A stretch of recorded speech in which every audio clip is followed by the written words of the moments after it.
एक फरीद नामक फकीर था। उस फकीर से किसी ने कहा कि क्या मैं परमात्मा को प्राप्त कर सकता हूं? परमात्मा वह जीवन का आनंद है, परमात्मा वह जीवन का परम आनंद है, परमात्मा जिसको पाने के बाद कुछ पाना शेष नहीं रहता। अच्छा, ऐसा कुछ पाना है तुम्हें? मन बनाओ। परमात्मा जिसे पाने के बाद, उसे ही पाने के बाद कुछ पाना शेष नहीं है, बाकी तो सब शेष हो जाएगा। एकमात्र परमात्मा ही, बाकी सब शेष, सब समाप्त, वही बचेगा। अगर उसमें तुम्हारी उछाल लग जाए जहां से तुम आए हो तो तुम भी बच जाओगे।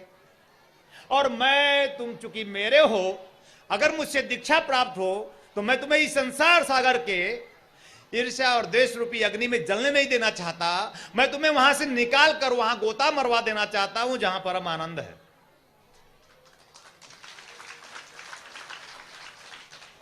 तो फरीद ने कहा कि चलो गंगा नहाते हैं।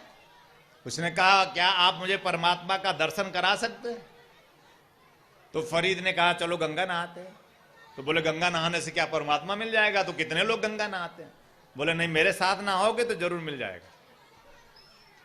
गया, उसने सोचा हो सकता परमात्मा मिल ही जाए, और गया तो फरीद डुबकी मारे तो वो भी डुबकी मारे। बोले परमात्मा तो मिला नहीं। बोले फिर डुबकी मारो, गहरे में डुबकी मारो, परमात्मा मिलेगा। तो फिर वो उस आदमी ने फिर डुबकी मारा गहरे में और फिर निकला बाहर। तो बोले अभी तो नहीं मिला। बोले एक बार और गहरी डुबकी लगाओ। और जब तीसरी बार डुबकी मारा तो फरीद डुबकी मारे नहीं, और डुबकी मारा तो उसका गर्दन पकड़ लिए, और गर्दन पकड़ करके उसको चाप के अंदर ही रखे। बोला चीखने लगा, अरे क्या कर रहे हो आप? मुझे छोड़ो छोड़ो, अरे आप मुझे मार दोगे क्या? मुझे परमात्मा दिलाने आए कि आत्महत्या कराने आए? अब वो चिल्ला रहा है अंदर पानी में, और फरीद और कस के दबा दिया। अंततः वो चीखना चिल्लाना भी बंद कर दिया। बस श्वास श्वास में एक ही चीज था कि मुझे छोड़ो। अब श्वासों में चिल्ला रहा है, अब आवाज भी नहीं निकल रही है। और फिर फरीद ने और दबा दिया, और अब श्वासों में भी नहीं बचा ये पुकार कि मुझे छोड़ो। फिर फरीद ने छोड़ दिया। छोड़ दिया तो बाहर निकला, गुस्से से तमतमाया हुआ फरीद से कहा क्या आप मेरी हत्या करना चाहते थे?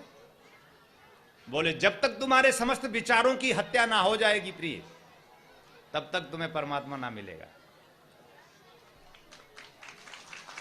विचारों, समस्त विचारों की हत्या करो। हत्या ही करनी है तो विचारों की करो। अगर जिस दिन तुम्हारे सारे विचार मुक्त हो जाओगे, जिस दिन तुम्हारे सारे विचारों से तुम मुक्त होगे, उसी दिन परमात्मा प्रकट होगा। विचारों से मुक्ति में ही परमात्मा है। विचारों से मुक्ति, उस शून्यता में ही उस परमात्मा को आप साक्षी कर सकते हैं। समस्त विचारों से मुक्ति, यहां तक कि परमात्मा को पाने का विचार तक भी समाप्त हो जाता है। यानी परमात्मा प्राप्ति के बाद कोई विचार नहीं रहता, वहां एक शून्यता है। और जब हम शून्य में जाते हैं तो हम उसके साक्षी हो जाते हैं, हमारे भी उसके भी। जब हम शून्य में जाते हैं, जब हम शून्य में जाते हैं, दीक्षा के माध्यम से ही शून्यता प्राप्त हो सकती है। दीक्षा के माध्यम से ही विचारों से मुक्ति हो सकती है। दीक्षा के माध्यम से ही हृदय तत्व का जागरण हो सकता है। दीक्षा के माध्यम से ही शक्ति स्वयं में चैतन्य हो सकती है। दीक्षा के माध्यम से ही अपने आप में जीवन की वह संपूर्णता में प्राप्त हो सकती है।